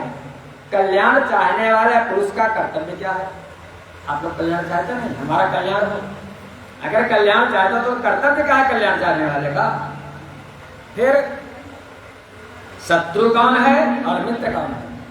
ये भी आपके शत्रु भी होंगे, आपके मित्र भी होंगे। आप मुझे यह सब बतलाइए। अब सुखदेव जी कहने लगे, रागो यस्यास्ति संसारे सारागी उच्यते ध्रुवम्। सीधे सीधे बता दिया सुखदेव जी ने। देखो उसको ऐसे पढ़ देते हैं, सभी लोकों में सर्वत्र द्वैविध्य ही रहता है, इसलिए मनुष्य भी दो प्रकार के होते हैं, एक रागी और दूसरा विरागी। उन दोनों के मन में भी दो प्रकार के होते हैं। उनमें विरागी तीन प्रकार के होते हैं, ज्ञात, अज्ञात एवं मध्यम। रागी भी दो प्रकार के कहे गए हैं, मूर्ख तथा चतुर। चातुर भी दो प्रकार का कहा गया है, शास्त्र जनित तथा बुद्धि जनित। इसी प्रकार लोक में बुद्धि भी युक्त और अयुक्त भेद से दो प्रकार की होती है। ये बता दिया सुखदेव जी ने द्वारपाल को, सतिहारी को। समझे आप लोग? इतनी देर जो कुछ कहा सुखदेव जी ने जैसे कहा था वैसे मैंने बता दिया। अब इसी के लिए महाराज जैसे साथ अभी है, भागवत अपने आप उठा करके पढ़ लो, तो पढ़ने से कुछ होने वाला। तब किसकी जरूरत होती है? गुरु जी की, आचार्य की, विद्वान की। तब महाराज अपने आप शास्त्र बढ़िया है, पढ़ लोगे, लेकिन समझ में उतना नहीं आ पाएगा। द्वारपाल ने अब जैसे पूछा था, हे विप्र, सुख क्या है, दुख क्या है? इसका पहले प्रश्न, तो पहले प्रश्न सुख क्या है, दुख क्या है? तो सुख जो हमको भगवान की तरफ ले जाए, जिससे हमारा मन ठीक हो, हमारी सदगति हो, वही। क्योंकि सत्संग से बढ़कर के, भगवान के मार्ग पर चलने से बढ़कर के कोई सुख नहीं है। और कहते हैं ना, हनुमान जी ने कहा था सुंदरकांड में भगवान से, उन्होंने कहा, हनुमान जी एक जगह झूठ बोले, कभी झूठ नहीं बोले, एक जगह झूठ बोले। हनुमान जी ने कहा, प्रभु सीता कई अति विपत्ति विशाला, बिनहि कहे भली दीन दयाला। अरे सीता जी को बड़ा दुख है, सीता जी के बड़ी विपत्ति है। भगवान ने कहा, अभी तुमने कहा था नाम पाहरू दिवस से ध्यान तुम्हारा कपाट। जब वो निरंतर हमारा ध्यान करती रहती, हमारा नाम लेती रहती हैं, तो फिर उनके जीवन में दुख कैसे आया? हनुमान जी ने बात बदल दी। हनुमान जी ने बात कैसे बदली? हो तो बुद्धिमान इतने ज्ञानी नाम अग्रगण्य। हनुमान जी कहने लगे, प्रभु कहा हनुमंत विपति प्रभु सोई, जब तब सुमिरन भजन न होई। प्रभु वो आपका नाम लेती हैं, वो निरंतर चिंतन करते हैं। एक तो कोई राक्षसी आ जाती है तो बीच में थोड़ा विघ्न कर देती है, तभी विपत्ति आ जाती है। हनुमान जी ने बात बदल दी। तो दुख क्या है? दुख जब हम भगवान से दूर होते तब दुख, और जब भगवान का चिंतन करते परम सुख वही है। पायो जी मैंने राम रतन धन पायो, सबसे बड़ा सुख यही है सत्संग। जो आप लोग बैठे हो इस समय, इससे इस समय न तो आपको घर की चिंता है, न तो धन की चिंता है, न तो देह की चिंता है। बस सबसे बड़ा सुख भगवान से मिलना। और दुख महाराज जब तब सुमिरन भजन न हो। ये भी नाम लिया था, दर्शन देने लगे आकर के। प्रेम बोलो हनुमान जी महाराज की। कहने लगे थे कल्याण चाहने वाले पुरुष का कर्तव्य क्या है। जो कोई अपना कल्याण चाहता है तो उस कल्याण चाहने वाले का कर्तव्य क्या है। तो वो बस एक ही कर्तव्य है, जीव का एक कर्म उद्देश्य क्या, भगवत प्राप्ति। और यहाँ पर आकर के उद्धरेदात्मनात्मानं नात्मानं अवसादेत्, आत्मैव आत्मनो बंधु आत्मैव रिपुर आत्मनः। यहाँ आए हो संसार में तो अपना कल्याण अपने आप कर लो। आपका कल्याण आपके न बेटे करेंगे, न पत्नी करेगी, न परिवार वाले करेंगे।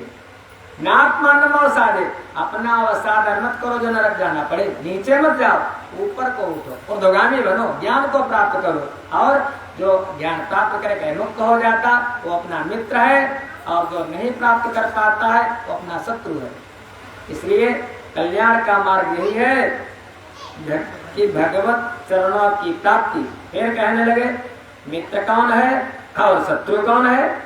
तो कहने लगे मित्र तो वही है महाराज, सा गुरु सा पिता चापी सा माता बांधवोऽपि सा, शिक्षये चेत् सदा स्मर्तुं हरेर्नामैव केवलम्।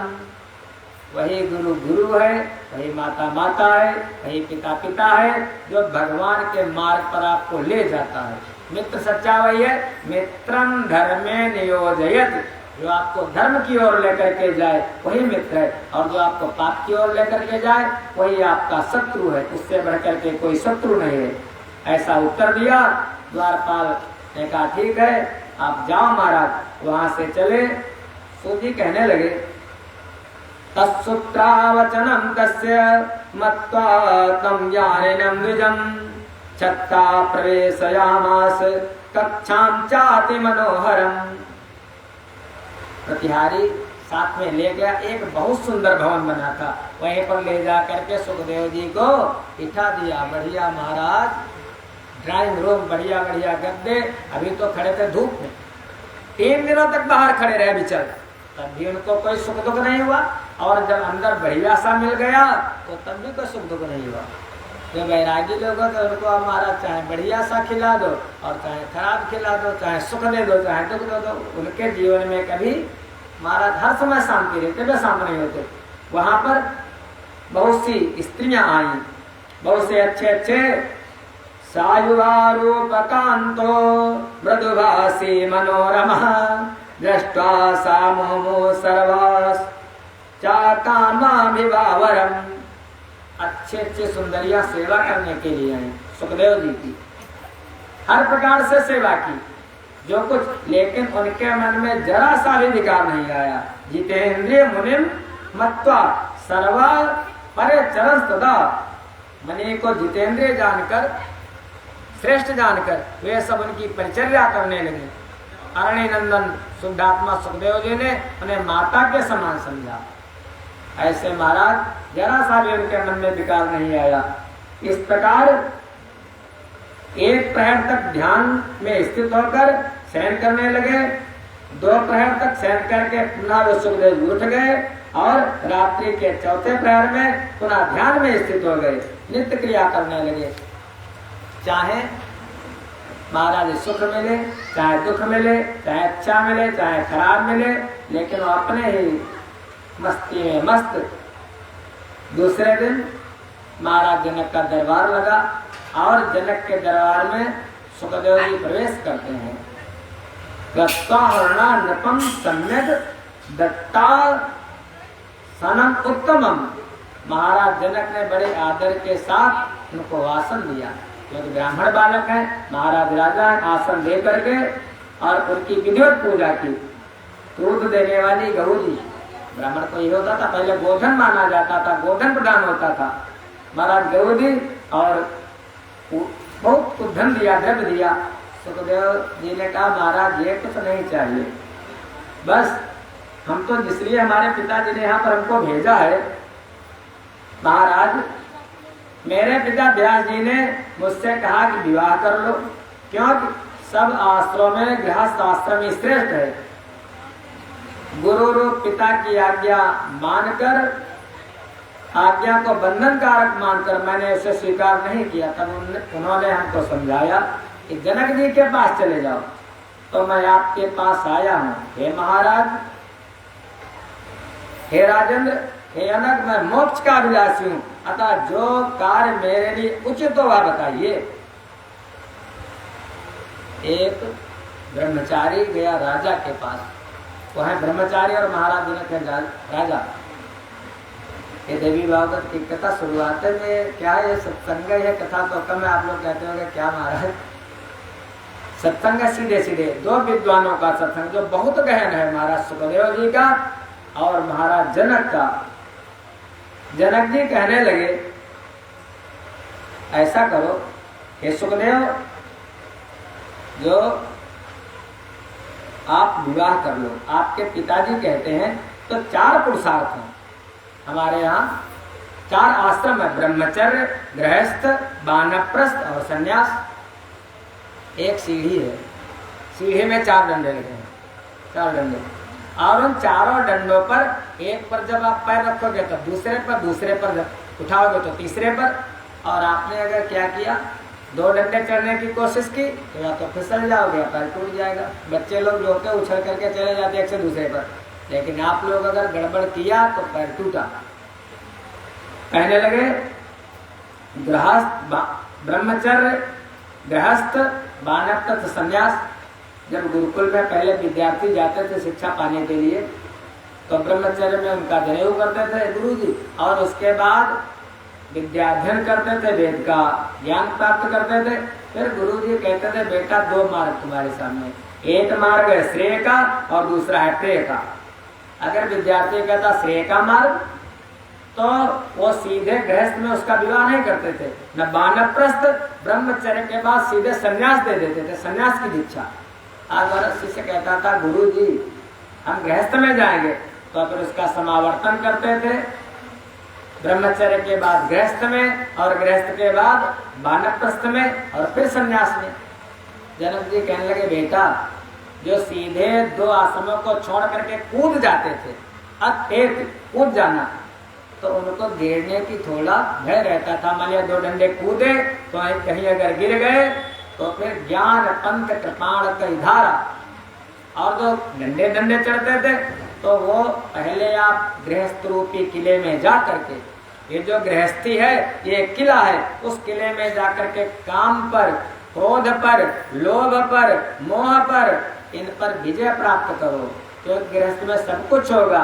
और जब इन किलों पर विजय प्राप्त कर लो, जीत लो, तब फिर वानप्रस्थी बन जाना। सुखदेव जी ने कहा अच्छा आप ये सब करते हो। सुखदेव जी को अच्छा नहीं लग रहा, क्यों? सुखदेव जी को तो लग रहा है कि पर उपदेश कुशल बहु तेरे, जे आचरण ते नर न घनेरे। हमको ये ज्ञान बता रहे हैं पर अपना तो सब भोग कर रहे हैं। सुखदेव जी कहने लगे राजन,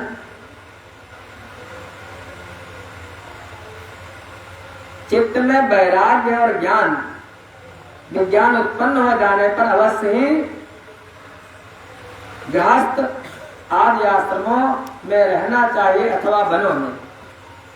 जनक जी कहने लगे हे मानव, इंद्रियां बड़ी बलवान होती हैं, वे बस में नहीं रहती, वे अपरिपक्व बुद्धि वाले मनुष्य के मन को बलात् हरण कर लेती हैं। यदि मनुष्य के मन में भोजन की, शयन की, सुख की और पुत्र की इच्छा बनी रहे तो वह सन्यासी होकर भी विकारों के उपस्थित होने पर क्या कर सकेगा। मान लिया सन्यास आपने ले लिया, दंड आपने ले लिया, लेकिन आपकी कामनाएं बनी रही, कामनाएं जवान रही, तो फिर क्या? आप देखते होंगे महाराज दंडी स्वामी महाराज, और दंड तो हाथ में लिए हैं लेकिन क्रोध बहुत है।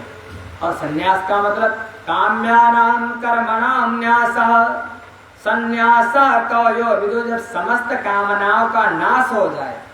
एक होता मनोदंड, मनोदंड माने मन पर संयम हो, हमारा मन जैसा मैं कहूं मन हमारे बस में हो। दूसरा होता है वाक दंड, वाणी पर संयम हो, वाणी से कोई मिथ्या प्रलाप ना हो, वाणी से आपकी कोई को कष्ट ना पहुंचे, वाणी से आपके अपशब्द ना निकले। महाराज मौन रहना तो आसान है लेकिन संयमित वाणी बोलना कठिन है। आप मौन रह सकते हो लेकिन नपी तुली वाणी बोलना ये बड़ा कठिन है। यह है वाक दंड। पहला मनोदंड मन पर संयम, दूसरा वाक दंड वाणी पर संयम और तीसरा काय दंड काया पर संयम। हमारे शरीर को बहुत सुख नहीं देना है, हमारी काया पर भी मैं जैसा चाहूं। कहते हैं मात्रा स्पर्शा सुखौते शीतोष्ण सुख दुखदा, यानी हाय बड़ी सर्दी हाय बड़ी गर्मी, बिना एसी के रह नहीं पाऊंगा, हाँ ठंडक में बिना ब्लोअर के रह नहीं पाऊंगा, ये भी नहीं होना चाहिए महाराज। और आजकल महाराज समस्त कामनाओं का नाश ही उसी को संन्यास कहते हैं। लेकिन अगर सन्यासी होकर भी विकारों के उपस्थित होने पर तो क्या कर सकेगा। ये राजा जनक बताने लगे। ऐसे बहुत कुछ जब हो गया तो राजा जनक उपदेश करते रहते हैं, ये सब सुनते रहते हैं। आखिर में इन्होंने कहा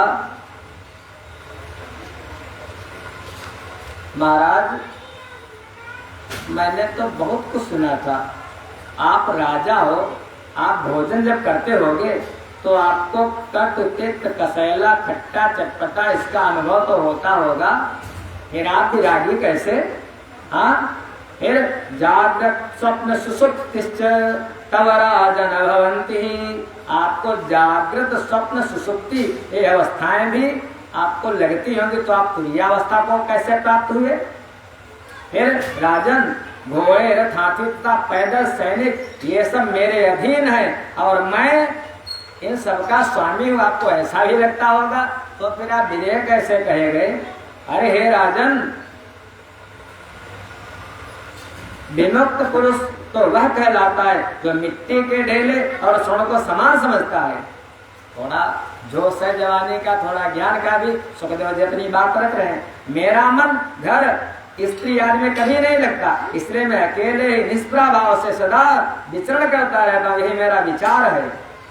निसंगो निर्ममा शांता पत्र फूल फलासना, निसंग ममता रहित और शांत होकर केवल पत्र फूल फल इत्यादि ग्रहण करता हूँ। मैं निर्द्वंद हूँ एवं अतिग्रही होकर मृग की बात स्वच्छंद विचरण करता हूँ। अरे हमारे पिताजी ने भेज दिया आपके पास, महाराज एक बात बताओ, मैंने बड़ा आपका नाम सुना था, लेकिन आप नाम के अनुसार तो हो नहीं। अरे विद्याधरो यथा मूर्खो जन्मांगस्तु दिवाकरः, लक्ष्मीधरो दरिद्रश्च नामते साम निरर्थकम। जिस प्रकार किसी मूर्ख का नाम विद्याधर हो, है तो बिल्कुल मेरा मूर्ख, लेकिन उसका नाम है विद्याधर। राजन जैसे कोई है तो जन्मकांदा है, लेकिन नाम क्या दिवाकर, ऐसे ही आप हो। तो महाराज जनक पर व्यंग कसने लगे सुखदेव जी। फिर अरे जैसे कोई दरिद्री है और उसका नाम है लक्ष्मीधर, आप ऐसे ही हो। एक कोई महाराज विद्वान लोग दृष्टांत देते रहते हैं, बहुत सुंदर दृष्टांत। एक कोई स्त्री थी, उस स्त्री के पति का नाम था ठनठनपाल। और गांव में जो कोई बुला ठनठनपाल, अब जो उसकी पत्नी को ठनठनपाल की पत्नी, ठनठनपाल की पत्नी, अब उसने सोचा ये हमारे पति का नाम ठनठनपाल, अब इसको छोड़ करके चली जाऊंगी, नहीं रहूंगी इसके साथ, छोड़ दूंगी इसको। ठनठनपाल नाम इसका, सब ठनठनपाल। अब अपने बच्चों का नाम रखना तो ऐसा वैसा, अरे भगवान का तो ठीक ठाक नाम रखना। ठनठनपाल चली जाऊंगी, उसने घर छोड़ दिया और मायके की तरफ चल दी। जब मायके की तरफ चल दी तो रास्ते में देखा कोई स्त्री है और वो लकड़ी बीन रही है, सीला बीन रही है। उसने पूछा, तब तक किसी ने कहा लक्ष्मी इधर आओ। उसने कहा अच्छा लकड़ी बीन रही है और नाम इसका लक्ष्मी, इधर आओ लक्ष्मी। थोड़ी दूर आगे चली तो आगे देखा महाराज एक कोई भूसा भर रहा था, भूसा ढो रहा था, भूसा ढो रहा था।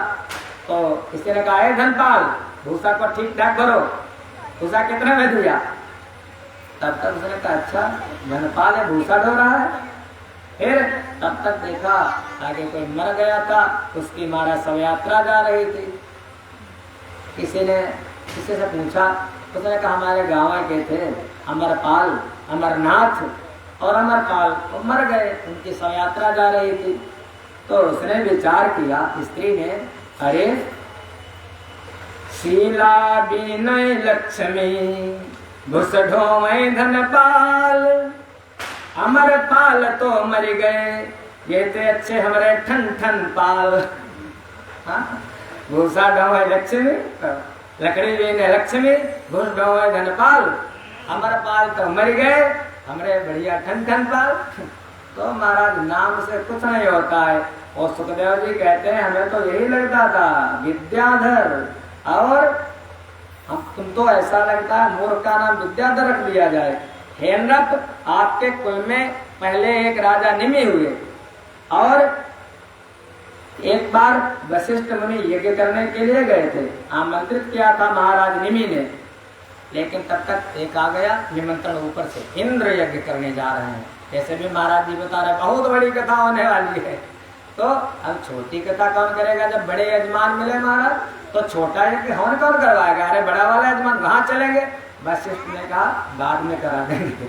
बाने सर यही होता है सर महाराज, कहीं बाद में करा देंगे। अब वो इंद्र का कराने चले गए, इधर उनका मुहूर्त निकला जा रहा था निमि का। निमि ने किसी दूसरे आचार्य को बुला लिया, भैया तो तुमको परेशानी किस बात की। उन्होंने इंद्र का जो होता ना, ये लोभ हो जाता है, जब संतों में ऐसा हुआ, इंद्र का याग करा करके आया तो एक वर्ष बीत गया। कहने लगे चेलाराम आपने यज्ञ कहा था करने के लिए, अब निमि ने कहा वो तो मैंने करवा लिया। कहने तुमने हमारे बिना करवा लिया, पुरोहित तुम्हारा मैं, अरे मैं तुमको जाओ श्राप देता हूं तो मर जाओ। गुरु जी ने, आचार्य पुरोहित जी ने। अब निमि ने कहा अच्छा मैं मरता हूँ, मैं भी तुमको श्राप, मैंने तुमको तुम्हारे रास्ता, मैंने तुमसे कहा था रास्ता कहाँ तक देखता मोर्च निकला जा रहा था, दूसरे से करवा लिया, तुम भी मर जाओ। अब ऐसा श्राप दे दिया, वो भी मर गए, वो भी मर गए। फिर वही वशिष्ठ जी मित्रावर्ण होकर के दोबारा उनका जन्म हुआ महाराज। तो कहेंगे निम, अब ऐसे ऐसे तुम्हारे यहाँ जब उनका नाम तो निम, वो भी विदेह थे, लेकिन उनको भी क्रोध आता था, उन्हीं के वजह में तुम भी हो महाराज, इसलिए बार बार व्यंग करने लगे सुखदेव जी। यह सुनकर कहने लगे विकल्पो पातस्तत्वं वै दूरदेशमुपागता, न मे विकल्प संदेहो निर्विकल्पो हि सर्वथा। आप ही ब्रह्म में पढ़कर यहाँ दूर देश में आए हैं, मुझे किस प्रकार का विकल्प भी संदेह नहीं है, क्योंकि मैं सर्वथा निर्विकल्प हूँ। सुखदेव जी को जब ऐसी सब बात कहने लगे, महाराज जनक कहने लगे ऐसा है, व्यास जी मेरे परम पूज्य हैं, उन अपने पिता का साथ त्याग करके आप वन में जाना चाहते हैं, वहां भी तो मृग आदि पशुओं के साथ आपका स्नेह और संबंध रहेगा। आप कहते हो कि हमारे सब द्वारपाल हैं, सैनिक हैं, स्त्रियां हैं, और आप जब यहाँ से छोड़ करके जंगल में चले जाओगे वहाँ मृग तो मिलेंगे आपको, पेड़ पौधे तो होंगे, तो फिर आप असंग कैसे रह सकते हो। फिर महाभूतानि सर्वत्र निसंगः क्वा भविष्यति, पृथ्वी जल आज पंच महाभूत तो सर्वत्र ही है, तब आप निसंग कैसे हो पाएंगे। और फिर उन्हें भोजन आदि की चिंता तो आपको रहेगी ही, आप अगर जंगल में जाएंगे तो फल फूल तो कुछ कंदमूल फल खाएंगे ही। अगर मैं यहाँ भोजन करता हूँ तो आप भी जंगल में चाहे जितना आश्रम बनाओ वो तो होगी, तो फिर आप जैसे हमको भूख लगती है ऐसे आपको भी लगेगी। और दंडादिन कृता चिंता तो बने पिचा, जिस प्रकार आपको वन में दंड और मृगचरण की चिंता बनी रहेगी, भाई मृगचरण आसन भी चाहिए, भाषण भी चाहिए, साधना के लिए पंचपात भी चाहिए, सब चाहिए। ऐसे उसी प्रकार मुझ विचारशील राजा को राज संबंधी चिंता होती रहती है, ऐसे हमको राज संबंधी चिंता हो तो हमने तुम्हें अंतर कहाँ सुख देगी। फिर आप ही ब्रह्म में पढ़कर यहाँ दूर देश में आए हैं, मुझे किसी प्रकार का विकल्प रूपी संदेह नहीं है। हमारे मन में न तो संकल्प आता है और न तो विकल्प आता है। जब संकल्प नहीं तो विकल्प का है का, जब संकल्प लेंगे तब विकल्प होगा, कुछ नहीं, क्योंकि मैं सर्वथा निर्विकल्प हूँ। ऐसे महाराज जनक जी, हे विप्र, मैं सुख से भोजन करता हूँ और सुख पूर्वक शयन करता हूँ। हे मुने, मैं बद्ध नहीं हूँ, मैं बंधा हुआ नहीं हूँ, मैं बंधन में नहीं हूँ, और मैं इस भावना से सर्वदा सुखी रहता हूँ। मैं बद्ध नहीं हूँ, इस शंका से आप सर्वदा दुखी ही रहते हैं। अतः आप इस शंका को छोड़कर सदा सुखी और स्वस्थ हो जाइए। यह शरीर मेरा है, यही बंधन का कारण है, यह मेरा नहीं है। क्योंकि देहोयम मम बंधोयम नाम मेति नामुक्तता तथा धन ग्रहम राज्यम नाम मेति च निश्चयः। मन एव मनुष्यानाम कारणम बंध मोक्षयो। जो मन है ना, ये मन ही बंधन का और मोक्ष का कारण मन ही है। मन बंधन में भी डाल देता है और मन मोक्ष भी प्राप्त करवा देता है। इसलिए यह शरीर मेरा है, यही बंधन का, ये शरीर मेरा। अगर अपने आप को शरीर को मेरा मानते बंधन, और फिर यह मेरा नहीं है, मन यही कहता है ये मेरा, और मन ये कहते ये मेरा कुछ नहीं है, तो बस वही मोक्ष।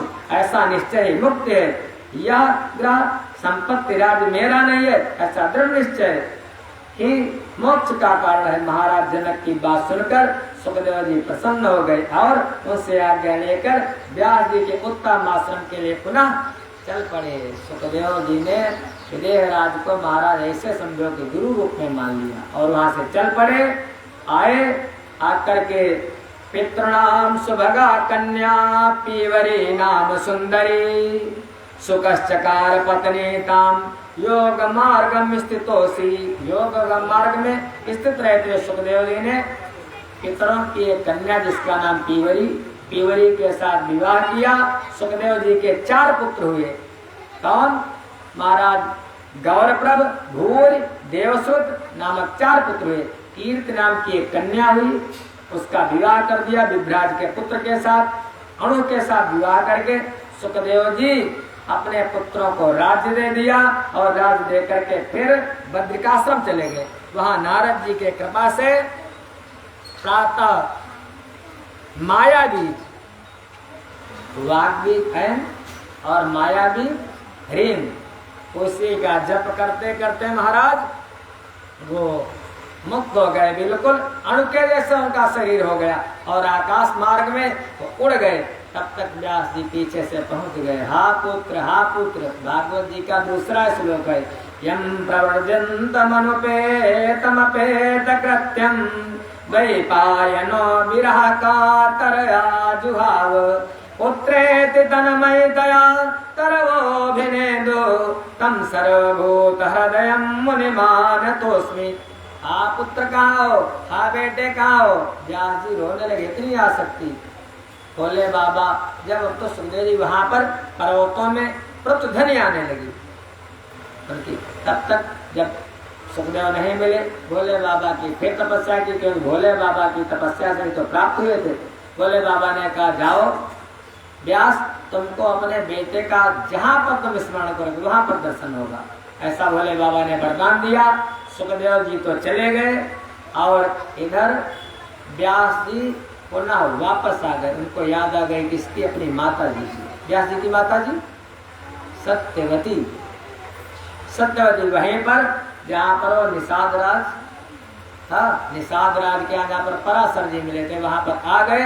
निषाद जी से पूछा, निषाद राज हमारी माँ कहाँ है? उन्होंने कहा तुम्हारी माँ?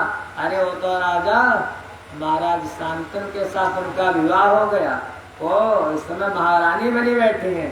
फिर वो वहां से आए, वहां पर राजा शांतनु का सत्यवती के साथ कैसे विवाह हुआ, महाराज शांतनु का गंगा जी के साथ विवाह कैसे हुआ, पितामह भीष्म की उत्पत्ति कैसे हुई, पूर्व वंश कैसे चला, इस पर हम लोग आज नहीं बल्कि कल विचार करेंगे। यहीं पर समय के अनुसार वाणी को विराम। हम तो ये कहते हैं भैया कि आप लोग धन्य हो, हम धन्य नहीं हैं। धन्य आप लोग जो ऐसी गहन कथा, जो सुखदेव जी का और जनक जी का जो सत्संग है महाराज, साधारण नहीं है। समझने में इसको महाराज महीनों वर्षों हजार जन्म बीत जाता है, लेकिन समझ में लोगों के नहीं आता। अगर उतर जाए जीवन में तो वही व्यक्ति जीवन मुक्त हो जाता है। जैसे विदेहराज, इसी के साथ सभी के हृदय में विराजमान उस पराशक्ति को बारंबार प्रणाम नमन करते हुए यहीं पर वाणी को विराम। सर्वे भवन्तु सुखिनः सर्वे सन्तु निरामयाः सर्वे भद्राणि पश्यन्तु मा कश्चित् दुःखभाग् भवेत् ॐ पूर्णमदः पूर्णमिदं पूर्णात् पूर्णमुदच्यते पूर्णस्य पूर्णमादाय पूर्णमेवावशिष्यते ॐ शान्ति शान्ति शान्ति हरि ओं श्री गुरुभ्यो नमः हरि ओम्।